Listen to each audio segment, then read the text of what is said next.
Mabati natin at matuwa si Manang. Si Robert Cardenales, 400,000 a month. Ang sarap naman. If salary loan sa GSIS, milyonaryo na agad ako. Oo nga, tama yan. Andiyan na si Congresswoman. Kausapin muna natin si former Congresswoman Franz Castro ng ACT Teachers Party List.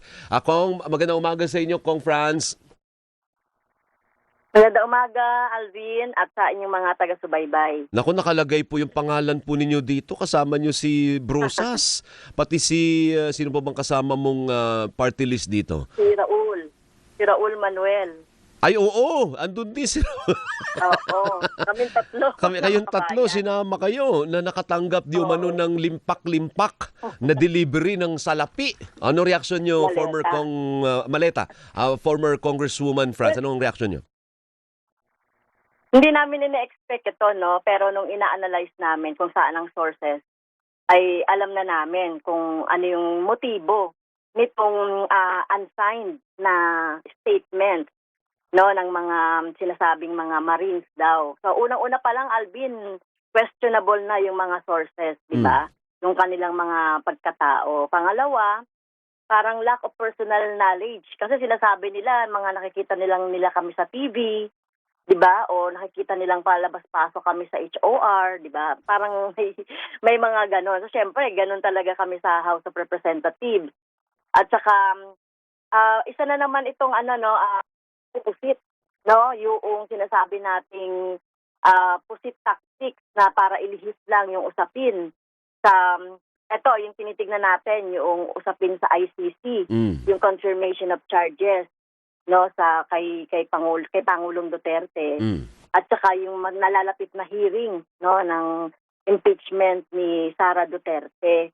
So kung titignan natin yung kahit na yung mga nakikinig tayo doon sa confirmation of charges, yung sinasabi nung abogado ni Duterte na politically motivated, parang related din ito kasi tignan mo naman yung listahan ng mga kongresista. Maliban sa kaming very active na nagkikriticize doon sa EJK at saka doon sa impeachment, no, sa political dynasty, ay mga karamihan miyembro ng mga Quadcom, no, na nag-imbestiga doon sa EJK. So nakakatawa nga, nandoon pa nga si Laila de Lima na talagang nag-testify. Nakakulong pa yun, di ba, dati? Di ba nakakulong pa siya dati noon? Yes. Oo. Oo, at siguro dahil nga siya yung talagang extensively na nag-imbestiga doon sa EJK ni Duterte sa Davao. So kung nakakatawa pa rin, nandun pa rin si Tito Soto. Tama. So sa palagay Tito ninyo, Soto. Kong Franz, sino ang may pakana nito? Sino ang may utak nitong ganitong klase ng smear campaign? Well, alam na natin kasi nakita ko sa video courtesy of former Congressman Michael Defensor na masugid ngayon na taga-subaybay o supporter ng mga Duterte. 'Di ba? So yung dating Marine na nagtestigo sa Senate, 'di ba, Marine din 'yon. Buti pa 'yon, parang medyo detalyado. Ito general wholesale. So nakikita na natin, no, kung saan nanggagaling talaga itong na to, at saka yung pagtahi-tahi ng mga pangyayari, no? Yung pronouncement ng presidency, no? Tapos ito ngayon na gustong i-discredit yung ICC, no? Mga investigador ng ICC, at nire-relate ito doon sa, 'di ba, pinipilit na sinasabing pinondohan ng Marcos o pinondohan ni Saldico. So talagang talagang kung tatahi-tahiin mo, alam na natin kung saan galing 'yan. So anong balak nyo pong gawin? Wala lang, hayaan nyo lang, bahala sila sa buhay nila. O may gagawin po kayong hakbang na legal? Well, titignan natin kung hanggang saan nila dadalhin. Mukhang dadalhin daw nila sa ombudsman. Pero sa kami ngayon, wala. Kasi purely lang ito no, chismis, no, purely general allegation.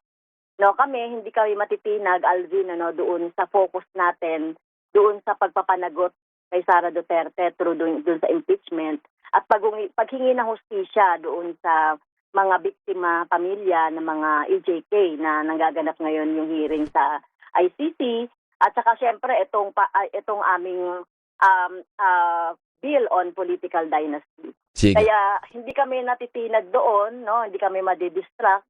Bagamat ito ay distraction din dahil kailangan din naming sagutin, no, yung mga allegations.